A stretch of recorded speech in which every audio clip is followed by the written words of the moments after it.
오늘 강의 내용은 이제 김명호 목사님의 물맷돌 리더십이라는 책의 183페이지에서 201페이지 내용을 바탕으로 구성되었습니다. 두 장을 할 건데요. 먼저 18장 열린 소그룹 부분을 살펴보겠습니다. 여러분의 소그룹은 열린 소그룹입니까? 열린 소그룹이 뭔지 알아야 대답을 하죠. 열린 소그룹이 뭔지 한번 살펴보도록 하겠습니다. 열린 소그룹의 반대말은 뭘까요? 닫힌 소그룹이겠죠. 닫힌 소그룹은 이런 겁니다. 우리끼리 같이 은혜 나눔도 열심히 하고 서로 위해 정말 뜨겁게 기도도 합니다. 말씀 나눔을 통해서 모일 때마다 막 눈물이 쏟아지고 성령 충만한 시간들이 이어집니다. 그런데 1년이 지나고 2년이 지나고 3년이 지나고 4년이 지나도 구성원이 바뀌지가 않아요. 그러면 어떤 일이 일어나냐면요. 이 소그룹에 새가족이 와가지고 목사님이 몇 셀에 좀 이렇게 새가족을 좀 배정해도 될까요? 그러세요 해서 왔어요. 그러면 굉장히 어색하고 불편해집니다. 왜냐하면 우리끼리 너무 좋았는데, 우리끼리 너무 은혜로웠는데 불청객이 끼어들어왔기 때문이죠. 여러분, 이런 소그룹은 만약에 수가 많아졌다고 생각해 봅시다. 그래서 목사님이 연말에 이번에 리더를 한 명 세워서 분간을 합시다. 그러면 좋아할까요? 싫어할까요? 엄청 싫어합니다. 아주 그냥 목사님을 째려봅니다. 우리를 건드리다니 이렇게 강영욱 그 프로에 나오는 개처럼 이렇게 물어버릴 것처럼 우리끼리 너무 좋은데 왜 우리를 갈라놓냐? 왜 우리를 흩어놓냐? 왜 우리 사이에 누군가를 끼어들어오느냐? 여러분, 이런 소그룹은 건강한 소그룹일까요? 건강하지 못할까요? 건강하지 못합니다. 왜냐하면 하나님의 나라는 언제나 열려있는 소그룹 안에서, 열려있는 교회 안에서 늘 새가족이 들어오고 부흥 성장하고 그렇게 교회가 또다시 나누어지고 개척되어지고 그렇게 하면서 하나님의 나라가 지금까지 확장되어 왔는데, 만약에 여러분 예수님의 12 제자들만 모여서 우리끼리만 좋아야 돼, 딴 사람들 오면 안 돼, 이렇게 했다면 여러분 지금 기독교가 있었을까요? 있을 리가 없죠. 여러분, 소그룹은 언제나 외부를 향해서 문이 활짝 열려 있어야 합니다. 왜냐하면 하나님 아버지께서 바로 그렇게 기다리시기 때문입니다. 요한계시록 3장 20절을 보시면요, 볼지어다 내가 문 밖에 서서 문을 두드리더니 내 음성을 듣고 문을 여는 자는 나는 그에게 들어가 그와 함께 먹을 것이요 그는 나와 더불어 먹으리라. 하나님께서는 언제나 우리가 마음의 문을 활짝 열기를 기다리시며, 또 요한복음 10장에서도 또 이 우리에 들지 아니하는 양들이 있으니 내가 그 양들도 찾아다닐 거라고 그렇게 말씀하시는 분입니다. 그렇다면 우리 소그룹은 우리 하나님 아버지를 닮은 모습의 공동체가 되어야 하지 않을까요? 사랑하는 여러분, 여러분들의 소그룹이 닫힌 소그룹이 되지 않기를 원합니다. 여러분의 소그룹이 새가족이나 또 전도 대상자들이나 또 새로운 멤버들에 대하여 활짝 열려 있으시기를 축복합니다. 그렇다면 우리 소그룹이 그렇게 열려 있는가 닫혀 있는가를 어떻게 판단할 수 있을까? 그 밑에 보시면 몇 가지 질문들이 있습니다.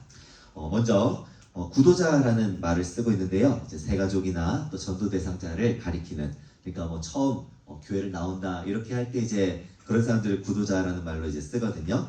이제 구도자를 우리는 받아들이고 환영하는가? 환영해요. 어서 오세요. 이게 아니라 진짜 어서 오세요. 환영. 정말로 내 마음 중심에 말로만 환영한다 그러고 싸늘한 눈빛과 뭔가 어색한 태도가 아니라 정말로 우리 소그룹 안에 새로운 사람이 오면 반가워서 어쩔 줄 모르는, 먹거리를 살랑살랑 흔드는 리트리버처럼 그렇게 우리가 새가족을 보면 막 기뻐서 어쩔 줄을 모르고 우리 셀에 또 새가족이 들어왔다고 우리 정말 잘해주자고, 여러분 그런 환영의 분위기가 있는가라는 것을 물어볼 수가 있습니다. 여러분의 셀에 분명히 새가족이 들어오신 적이 있으시죠? 그때 여러분들의 모습을 한번 생각해 보시기 바랍니다. 제가 굳이 묻지 않겠습니다. 여러분들의 모습 한번 떠올려 보시고, 그 다음에 구도자에게 애정을 품고 배려하며 존중하는가? 자, 이 배려와 존중이라는 것은요, 처음에 구도자들은 잘 모를 수 있습니다. 그렇죠? 그리고 이 구도자들이 새가족들이 처음 와서 셀에서 신앙에 대해서 잘 모르는 사람들은 엉뚱한 소리들을 할 수 있습니다. 때로는 우리 새가족이 와서 셀에서 뭔가 하는 행동이 무례하게 느껴질 수도 있습니다. 사랑해 주니까 그냥 내가 왕인 줄 알고 막 이럴 수도 있고, 또 교회에서 또 뭔가 새가족을 환영해주고 이러다 보니까 뭔가 이곳에서 사람들 앞에 뭔가 여왕 노릇을 하려고 그럴 수도 있고요. 때로는 잘 모르기 때문에 새가족들은 실수하고 또 그런 약한 모습들이 나올 수가 있습니다. 그런 모습들을 우리는 연약한 지체이기 때문에 라는 그런 사랑의 마음을 가지고 그를 존중해주고 배려하고 있는가라는 그런 문제이죠. 그 다음에 구도자의 자유분방한 질문에 불평해하지 않고 열린 마음으로 반응하는가. 이거 생각보다 되게 중요합니다. 이 새가족들 대부분 이제 질문이 별로 없어요. 사실 뭐 어떤 조직인가 이렇게 가만히 또 좀 살펴보고 관찰하고 익숙해지는 시간을 보통은 많이 가지고 일반적인 사람들은. 그런데 또 조금 다른 반응을 보이는 사람들이 있습니다. 다른 교회에서 새가족으로 여러 차례 있어 보셨거나 아니면 교회라는 조직 자체가 굉장히 익숙하실 수도 있고요. 아니면 새가족인데 뭔가 성격 자체가 거침없을 수도 있어요. 교회가 아닌 어떤 조직에 가서도 굉장히 빠르게 주도권을 잡고 굉장히 빠르게 적응을 하셨던 분일 수도 있어요. 회사에서는 굉장히 유능하셨던 분일 수도 있습니다. 또는 때로는 트러블 메이커일 수도 있습니다. 그런 분들이 간혹 새가족으로서 질문을 던집니다. 근데 이제 처음에 질문을 잘 받아주죠. 근데 갑자기 근데 가인은 누구랑 결혼한 거예요? 막 이런 질문들을 막 던지는 거예요. 하나님은 자살할 수 있어요? 막 이런 질문 막 던지는 거예요. 그러면 막 당황스럽고 이걸 나도 모르는데 나도 괜히 나까지 막 시험 드는 것 같고 막 교회 안에서 막 근데 누구랑 좀 사이가 안 좋은 것 같잖아요. 막 좀 이런 불편한 질문들을 할 때 여러분 우리가 사실은 굉장히 불편한 감정이 드는 게 당연한 일입니다. 그렇죠? 그렇지만 그럼에도 불구하고 새가족이라는 그 상황을 이해하고 그들을 열린 마음으로 최대한 반응하려고 하는가. 내가 모든 걸 다 대답해 줄 수 있다라는 문제가 아니에요. 대답해 주지 못할지라도 그 질문에 대해서 그 부분에 대해서는 솔직하게 저도 잘 모르겠어요. 제가 한번 우리 목사님께 한번 여쭤보고 이런 식으로 열린 마음으로 적어도 그 질문을 반응하는가라는 문제입니다. 그 다음 질문은요. 비신자나 구도자가 이해할 수 있는 일반적인 용어를 사용하고 있는가. 우리가 교회 생활을 하다 보면 어느샌가 익숙해지게 되는 용어들이 있습니다. 예를 들어서 뭐 하나님의 섭리라는 말, 우리는 굉장히 쉽게 사용하지만 또 교회 밖에 있는 분들은 그 말을 들으면 굉장히 무슨 말이지? 라고 물을 수 있는 질문, 그런 용어죠. 칭의라는 말도 그렇고 일단 거룩이라는 말 자체는 이제 많이 일상적으로도 사용되니까 그렇지만 또 정확한 신학적 용어는 잘 모를 수도 있습니다. 우리가 어떤 교회에서 목사님들이 설교할 때 쓰거나 그런 말들에 있어서도 목사님들도 최대한 어려운 말을 쓰지 않으려고 사실은 굉장히 노력을 많이 합니다. 물론 뜻을 정확하게 전달하기 위해서, 그리고 성도님들에게 적어도 정확한 개념을 가르쳐 주기 위해서 꼭 필요한 개념들에 있어서는 우리가 또 사용할 때도 있지만 최대한 남발하지 않고 그리고 이해하기 쉽게 듣도록 그렇게 설교하려고 노력을 많이 합니다. 안 그렇던데요? 그렇다면 죄송합니다. 그런데 우리가 속으로 말해서 여러분의 셀 안에서 나눔을 할 때도 그렇습니다. 우리끼리는 잘 이해할 수 있는데 만약에 새로운 사람들이 왔다면 그에 맞게 좀 더 쉬운 말을 써주고 좀 더 교회에 익숙하지 않은 사람들에게 생소한 용어들보다는 또 다른 말들을 또 사용해주고, 그리고 만약에 우리가 그렇게 교회에 익숙한 용어들 조금씩 사용을 할 수도 있겠죠. 계속해서 그 용어를 사용 안 할 수는 없으니까 그렇다면 조금씩 설명을 해주고 이건 이럴 때 쓰는 교회에서 쓰는 말이에요. 이렇게 그런 우리의 노력이 있는가라는 부분입니다. 자, 그 다음 질문은요. 마지막 질문인데요. 참여하는 사람들이 성경을 쉽게 이해하도록 도와주는가? 성경의 말씀들이 나올 때에 성경에 이제 우리가 셀 나눔지에 보면 설교 요약이 나오잖아요. 근데 그 설교 요약 부분도 사실은 이제 새가족들이나 이런 분들이 보기에는 어려울 수도 있겠죠. 그렇다면 그것을 최대한 잘 설명해 주려고 애를 쓰는가?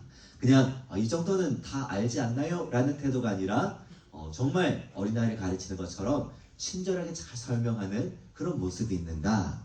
자, 이런 모습들이 우리 셀을 열린 소그룹이냐 닫힌 소그룹이냐라고 결정짓게 되는 요소들입니다.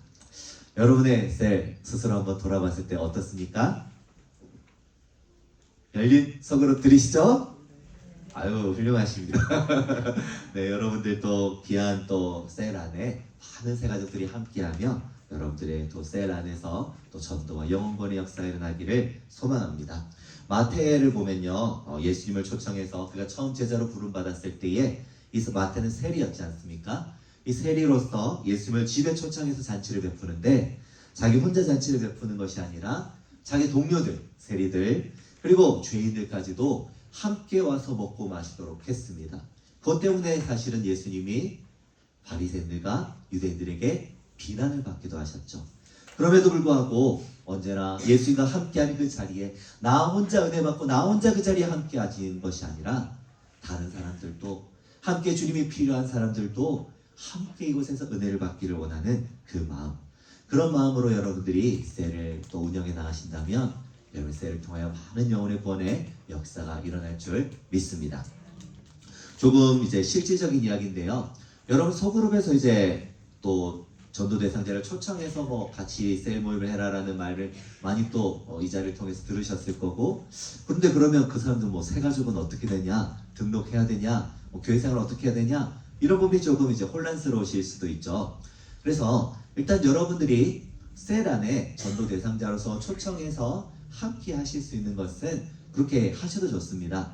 그러면서 그 마음이 열리고 했을 때 교회 예배도 드리시고, 그리고 이제 교회 예배 드리다 보면 또 새가족 등록도 하실 수도 있겠죠. 그렇게까지 만들어 가는 것이 이 셀에 들어오시는 구도자의 목적이겠죠. 그럼 이분이 교인이 되는 건 언제부터일까요? 등록할 때부터.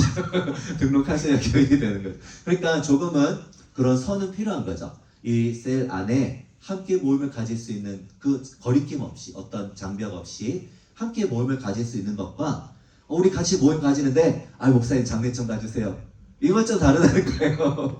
그러니까 좀 교인인 것과 아닌 것은 따로 구분되는 것이지만 셀 안에서의 어떤 구분은 없이 하라, 이 말이라는 것을 여러분 분명히 구분하신다면 또 혼동이 적으실 것 같습니다.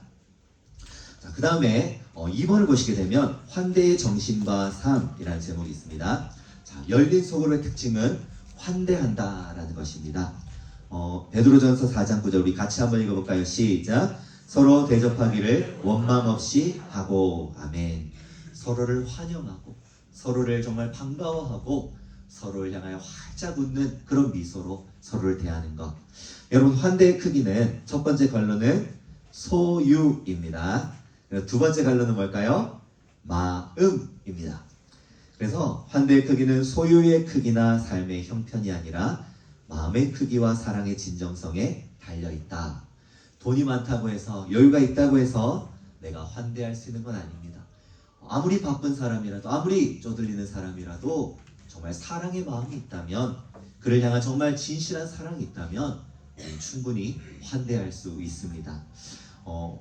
한 가지, 여러분 교회 초신자의 90% 이상이 알고 지내던 지인의 소개로 교회에 나옵니다. 이런 전도를 뭐라고 할까요? 관계 정도라고. 그럼 밑에 관로는 관계입니다. 물론 밖에 나가서 이제 전도지를 이렇게 나눠주시고 하면서 또 교회를 알리시다 보면 그걸 보다가 어느 순간 마음이 동해서 오시는 경우들도 있습니다. 수평 이동이 아닌 경우도 초신자도 그렇게 해서 간혹 교회 오시는 분들이 계십니다. 그러니까 정말 귀한 사역이죠. 그러나 90% 이상의 사실 교회 통계를 내보면 새가족들은 누구라는 거예요? 관계 전도를 통해서, 알고 지내던 사람의 전도를 통해서 교회에 오게 되었다는 것입니다. 그렇다면 이 관계 전도의 가장 좋은 틀은 뭘까요? 바로 소그룹입니다. 이 소그룹이야말로 교회 오기 전부터 먼저 관계를 맺어가고 이 안에서 서로 친밀해지고, 교회 오면 뭔가 낯설고 불편한 공간이 아니라 저분도 내가 아는 분이고, 저분도 그때 식사했던 분이고, 저분도 그때 같이 모임했던 분이네. 교회가 편안해지게 하는 정말 중요한 하나님의 복음 전파에 도구가 된다는 것입니다. 그래서 3번 관계 전도의 실천. 자, 여러분의 셀 안에서 이제 비신자를 우리 소그룹에 초청해서 함께 자연스럽게 참여하시거나 식사하거나 함께 활동할 수 있는 이벤트를 한번 계획해 보시는 것. 특별히 이번 상반기에는 아쉽게도 태신자 초청 주일이 없죠. 그렇기에 여러분 셀 안에서 자체적으로 한번 이런 이벤트를 기획해 보시는 것도 굉장히 좋을 것 같습니다. 방법은요, 운동을 같이 한다거나 매번 운동을 같이 하는 게 아니라 한번 같이 운동 모임을 가지는 거예요. 등산을 간다든지 같이 이렇게 테니스를 친다든지 그렇게 운동이나 IT 또 외국어, 꽃꽂이, 악기 연주, 종이접기, 요리 등 여러분 자신 있는 그런 것들을 가지고 테마를 가지고 우리 이런 거 할 테니까 각자 지인들 한 명씩만 데리고 와보자. 각자 태신자들 데리고 와보자 해서 같이 모여서 그걸 하는 거예요. 또는 생일이라든지 부활절이라든지 성탄절이라든지 그 밖에 어떤 날이라도 괜찮습니다. 5월이니까 어린이날, 어버이날, 스승의 날 많지 않습니까? 그렇게 특별한 날에 근사한 식사 모임 한번 가지는 것, 이런 것도 이벤트가 될 수 있습니다. 그런 식으로 여러분 셀에 한번 매번 관심 있는 사람 데리고 오세요 라는 게 아니라 그렇게 하면 또 사실 데리고 오기가 쉽지 않을 수도 있거든요. 이번에 몇 월 며칠에 날을 정해서 이 날은 우리가 좀 한번 데리고 와보자, 이런 날을 잡아서 이벤트를 한번 해보는 거예요. 그러다 보면 그날 온 사람들은 또 온 사람들끼리도 함께 친해질 수도 있고 그렇게 좀 거부감 없이 함께 그분들의 또 초점 맞춰서 셀그룹을 진행하면서 그렇게 전도를 힘써볼 수 있을 것 같습니다. 중요한 것은 전도는 내가 하는 것이 아니라 주님이 하시는 것을 기억하라. 결과에 연연하지 말고 성령의 도우심을 구하며 담대히 복음을 전하는 것이 중요합니다. 그럼 이 관계 전도에 있어서 몇 가지 단계들을 제시할 텐데요. 첫 번째, 작정입니다. 작정은 이제 주의를 잘 살피는 겁니다. 여러분, 우리 교회는 1년에 2번씩 태신자 초청 주일이 있습니다. 그러다 보니까 어떤 분들은 주변에 태신자 씨가 말랐어요, 이렇게 말씀하시는 분들이 계시더라고요. 그렇죠. 우리가 사실 인간관계가 한정되어 있는데 매번 이렇게 하면서 또 데리고 오고 그렇게 하다 보면 주위에 아는 사람은 한 번씩 다 데리고 와보고 이번엔 누구를 작정해야 하나 할 수도 있죠. 여러분, 그렇게 우리는 또 주변을 잘 살펴야 되고 또 평소에 우리가 그 관계들 조금씩 가는 마트의 주인이라든지 아니면 또 주유소 직원이라든지 그런 관계의 폭들을 또 넓혀가려는 노력도 필요합니다. 두 번째, 기도입니다. 전도 대상자가 있다면 그냥 그를 위해 공을 많이 들이고 사랑하는 것만 집중하지 마시고 성령께서 역사하시도록 소그룹 안에서 함께 제가 이런 태신자를 작정했는데, 여러분들 이제 신방 받으실 때 신방 그 기도 제목 카드에 태신자들 적으시잖아요. 그런 것처럼 여러분들이 함께 또 태신자를 적으셔가지고 소그룹 안에서 이분들을 위해 함께 기도해 주세요. 기도할 수 있는 시간을 만드는 것이 영적으로 너무나 중요합니다. 다음으로 관계입니다. 관계는 함께 자주 만나고 이야기를 들어주고 또 필요를 채워주는 것, 운동과 취미와 같은 공동의 관심사를 함께하는 것, 또 특별히 힘들고 어려울 때 힘이 되는 것. 여러분, 힘들 때 나와 함께 해주는 사람, 그 사람은요 진짜 고마워합니다. 그러면 그 사람과 함께 또 셀그룹도 한번 찾아가 볼 수 있겠죠. 그리고 만날 때마다 그를 격려하고 칭찬하는 것, 이렇게 좋은 관계를 맺는 것, 이것이 정말 중요한 활동입니다. 다음으로 이제 전도인데요. 이 전도는 단순히 이제 교회로 데려오는 것일 수도 있고 또 셀그룹으로 모임으로 데리고 오는 것일 수도 있지만 여러분이 반드시 해야 할 것이 있습니다. 관로 안에 뭘까요? 복음입니다. 복음. 여러분, 복음을 꼭 준비하시기를 바랍니다. 여러분의 전도가 교회 한번 가보자, 이것도 정말 귀한 전도입니다. 이번에 태신자 초청주일인데 한번 가보자, 이번에 우리 셀에서 이렇게 같이 식당에 가서 같이 즐거운 시간 보낸다는데 한번 같이 보자, 이것도 좋은 전도지만 여러분 마음속에 계속 그런 전도만 나오지 않고 내가 필요할 때에 예수님이 누군지 소개할 수 있도록, 내가 만난 예수님의 이야기를 간증할 수 있도록 여러분 안에 그 복음을 준비하시고 연습하는 것이 필요합니다. 이런 것은 또 전도 폭발 같은 프로그램을 가시면 더 자세하게 안내해 드리겠지만, 그러지 않더라도 여러분 나름대로 안에서 내가 만약에 복음을 전할 기회가 생긴다면, 누군가에게 몇 마디 말을 탁 중하는 사람에게 던질 기회가 생긴다면 어떤 말을 들려주면 좋을까라는 것을 늘 생각하시고 적어도 보시고 준비해 보시면 참 좋겠습니다. 그래서 전할 기회를 포착하고 예수님을 소개하고, 또 중요한 것은 또 전도 집회나 또 소그룹으로 초청하는 것, 이런 것들을 또 감당하면서 전도를 할 수 있습니다. 한 뒷페이지로 넘겨보시면요, 이제 마지막으로 이제 초청입니다. 잘 기획된 열린 소그룹으로 여러분들이 초청하시면 됩니다. 이때 이제 소그룹 모임을 기획하실 때 좀 새가족들 같이 모이고 오는 전도 대상자들을 좀 초점을 맞춰서 소그룹을 준비하면 좋겠죠. 예를 들어서 찬양도 우리가 좀 어렵게 평소에 은혜롭게 부르던 찬양보다는 좀 쉽게 부를 수 있고, 그러나 참 마음이 따뜻해지고 평안해지는 그런 찬양들을 선곡하면 참 좋겠죠. 기도도 막 이렇게 막 평소에 영적 전쟁의 기도 막 그렇게도 하지만, 그러나 새가족이 왔을 때는 조금 부드럽고 편안한 분위기에서 받아들일 수 있는 축복의 기도들을 위주로 할 수도 있겠죠. 그리고 또 구성원들을 함께 또 소개하는 시간도 필요합니다. 와서 누구나 누군지 모르는 상태에서 사실 모임을 계속 진행하다 보면 굉장히 불편한 시간이 될 수도 있거든요. 물론 이제 누가 누군지 소개를 한다고 다 기억할 수 있을까요? 없을까요? 못합니다.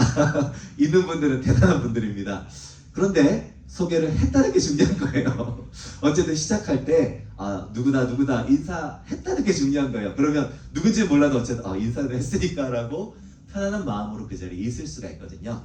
자, 그리고 뭐 영상 같은 것들을 활용하든지 아니면 말로 그렇게 우리 소그룹에서 어떤 활동들을 하는지, 우리 모임이 어떻게 또 평소에 진행되는지를 소개해 주실 수도 있고, 우리가 평소에 또 사회를 위해 기여하고 있는 그런 부분들을 말씀해 준다면, 야, 이 모임이 나름대로 의미 있는 모임이구나 라고 또 생각할 수도 있겠죠.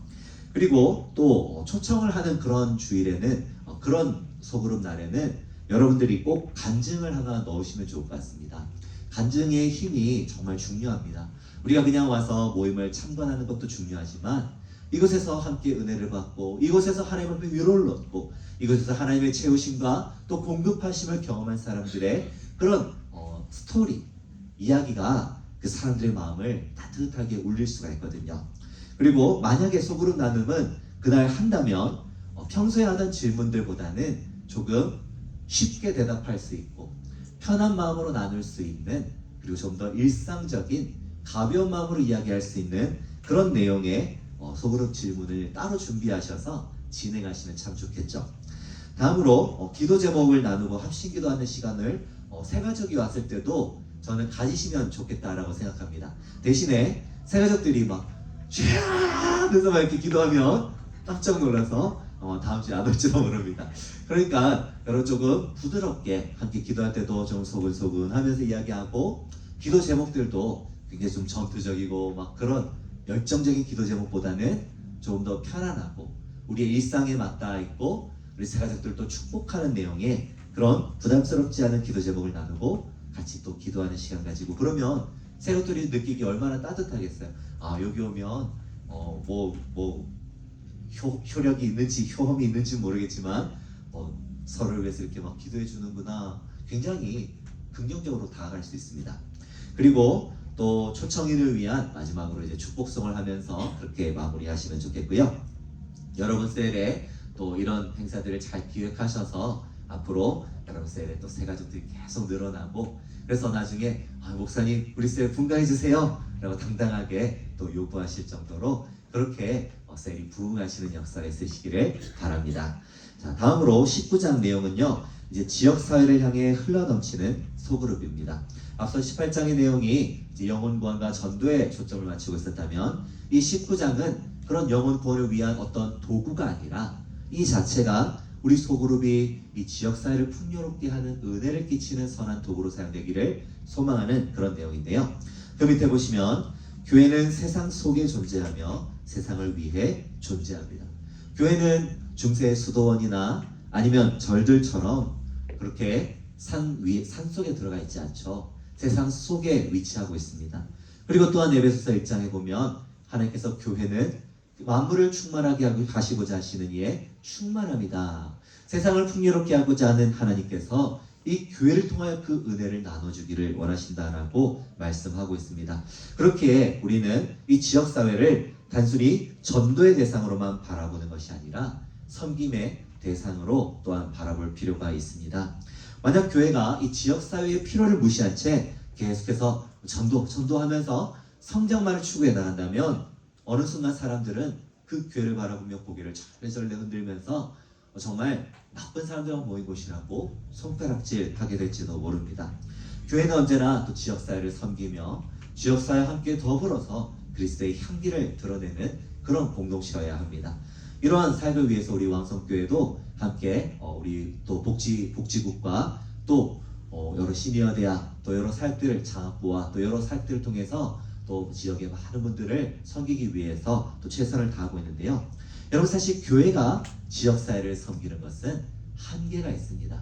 이런 대규모의 자금과 그런 헌신들을 사실 수용할 수 있는 곳이 그렇게 많지 않은 부분도 있고요. 또 그러다 보면 정말 그런 도움이 필요한 사람에게 미치기보다는 눈에 잘 띄고 그런 대규모의 자원들이 들어가기 쉬운 곳으로만 흘러가게 될 그럴 염려도 있습니다. 그렇기에 사실 이 지역사회를 따뜻하게 적실 수 있는 가장 좋은 활동은 소그룹 단위에서 그것을 하는 것이 정말 좋습니다. 소그룹 단위로 몇 명이 가서 봉사할 수 있는 것, 그런 곳을 찾아서 하고요.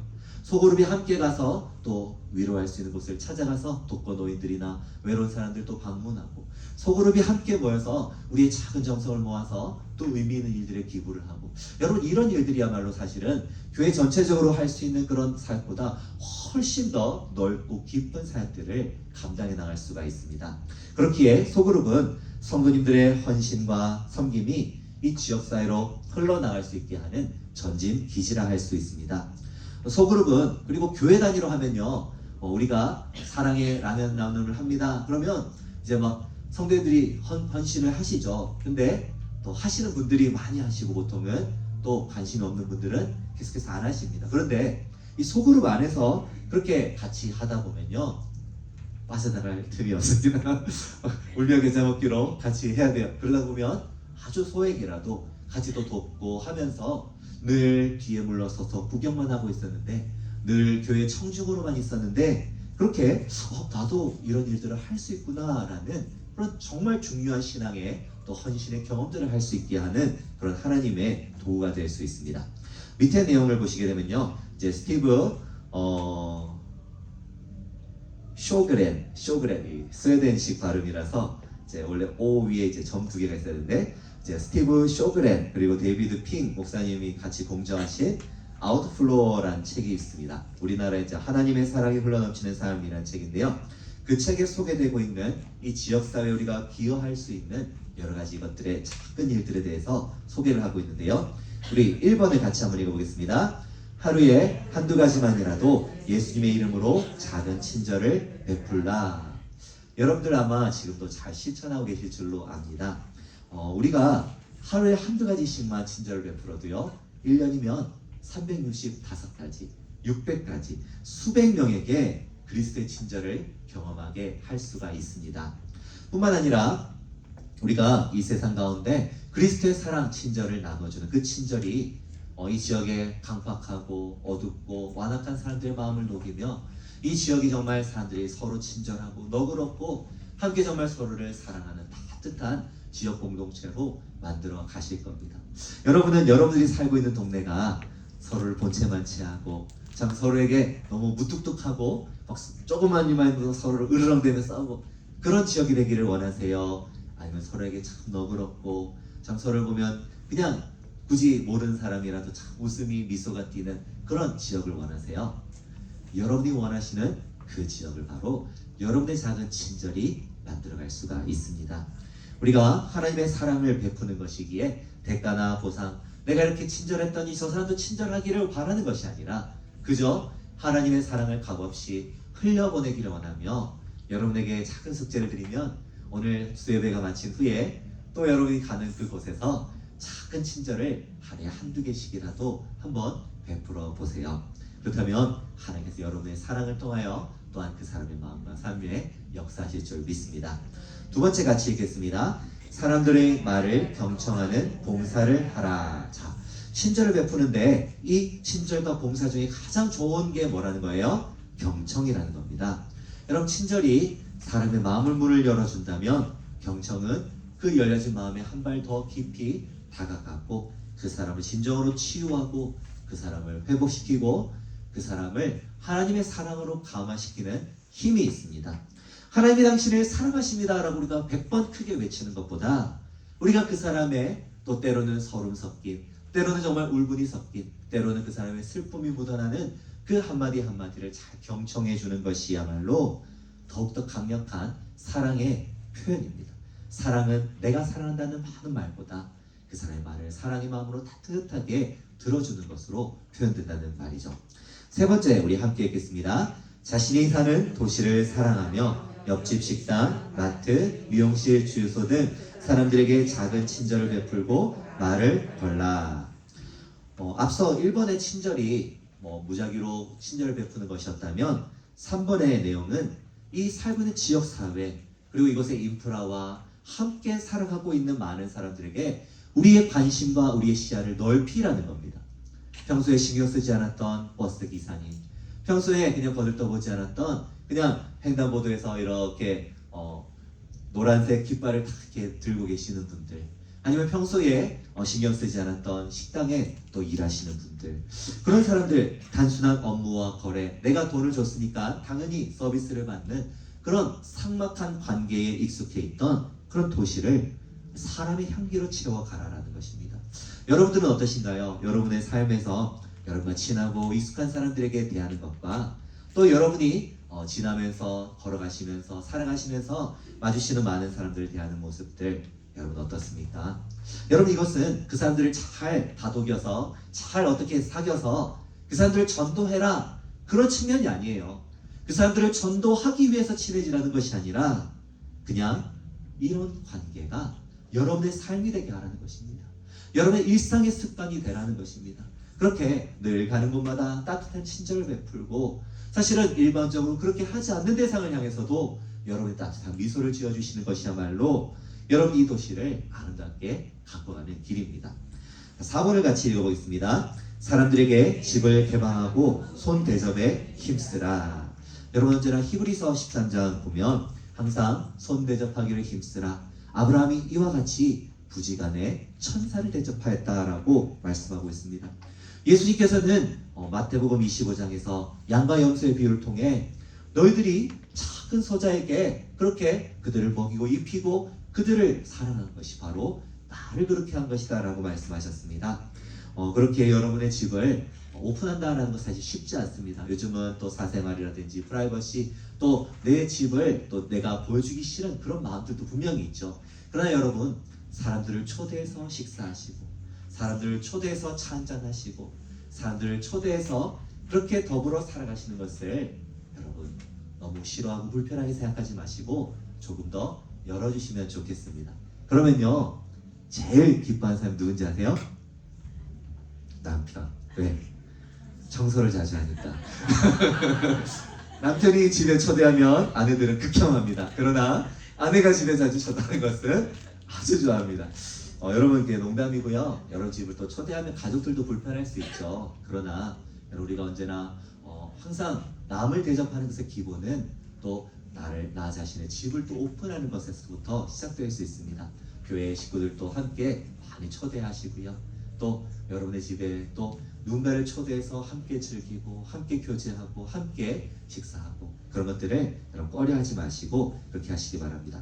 여러분, 또 손님 대접은 사람을 회심시키는 힘이 있습니다. 손 대접은 우리가 무엇을 믿고 어떻게 사는지를 보여주는 가장 좋은 방법입니다. 그렇게 여러분, 때로 마음의 또 어려움들, 재정의 또 지출들, 시간과 에너지들, 여러분의 가족들과 함께 또 설득하고 함께 사랑하는 그 모든 장애들이 있겠지만, 여러분 그 모든 장애들에도 불구하고 함께 이런 일에 힘쓰셨으면 좋겠습니다. 마지막 5번 같이 읽겠습니다. 소그룹별로 교회 밖에서 활동할 수 있는 프로젝트를 만들어 보라. 여러분, 소그룹 안에서 그렇게 지역사회에 그런 전도를 목적으로 하는 것이 아니라 이 지역사회를 위해서 우리가 할 수 있는 게 뭐가 있을까? 우리가 좀 지역사회 공간을 위해서 문화센터를 한다든지 재능 기부를 한다든지, 아니면 우리 안에서 뭔가 재능이 있다면 강좌를 한다든지, 이 안에서 뭔가 나에게 필요 없지만 누군가에 이용할 수 있는 그런 좋은 물건들을 함께 또 나눔할 수 있는 장터를 연다든지, 아니면 자녀 교육을 도와준다든지, 아니면 중독을 치유한다든지, 미혼모 가정을 함께 돕고 위로한다든지, 이런 여러 소그룹 단위에서 여러분의 선한 사업들을 그렇게 해 나가시면 좋겠습니다. 이런 사업들을 해 나가실 때는 그냥 우리끼리만 잘 알고 그렇게 비밀스럽게 진행하지 마시고 항상 또 교육자에게 알려주십시오. 교육자가 알려주시면 그런 거 하지 마세요 이러지 않고요. 또 열심히 기도하면서 지원해 드릴 테니까요. 이렇게 여러분 소그룹 안에서 정말 이 지역사회를 향한 따뜻한 사랑의 손길들이 나아갈 수 있도록 많이 고민하시고 기도하시며 또 그렇게 사랑을 베풀고 진행해 보시면 참 좋을 것 같습니다. 오늘 또 함께 경청해 주셔서 너무 감사드리고요. 오늘 또 함께 나눈 내용들이 여러분의 또 셀 안에서 잘 실천되고 실행되어지기를 축복합니다. 이 시간 잠시 함께 또 기도하도록 하겠습니다. 여러분 간절히 기도하실 때에 우리 셀이 정말 닫힌 소그룹이 아니라 열린 소그룹으로 세워질 수 있도록 또 우리 셀 안에서 이 지역사회를 향한 주님의 사랑이 흘러갈 수 있도록